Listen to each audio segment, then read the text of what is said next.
Hi, this is Christine Atkinson with Columbine Mortgage, and this is your July Timely Topic. This month, we're going to focus on how you can purchase an investment property.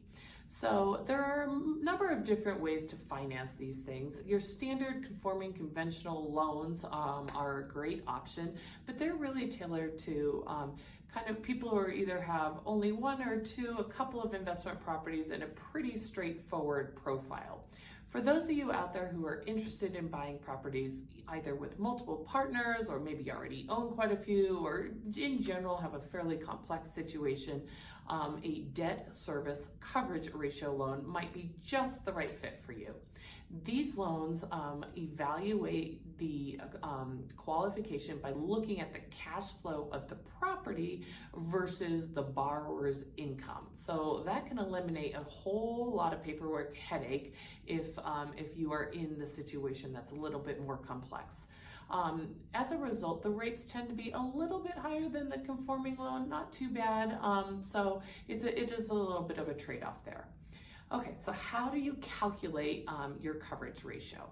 It's pretty straightforward, actually. The lender is going to take the lower of either the current existing lease or the appraised value with the market rents addendum to determine how much it could be rented for. So it's going to take the more conservative approach there and then just divide by the expense of the property. So that would be your principal and interest for the loan, taxes, insurance, and any HOA dues there.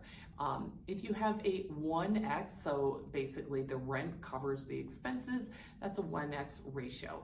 So anything where the ratio is above 1 is considered great. You have positive cash flow, and then anything below 1, you are losing cash flow on the actual property. So third thing is, how do you get the best DSCR rate? It's pretty straightforward, actually. There are three main factors that are involved. One is that coverage ratio. The second one is the loan to value of the property, and the third is your credit score.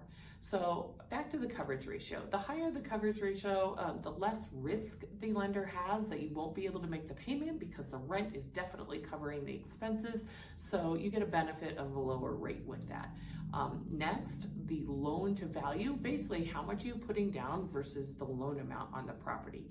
The more you put down, the less risk there is to the investor. So the lower the loan to value, the better your rate will be. And then the third thing is your credit score.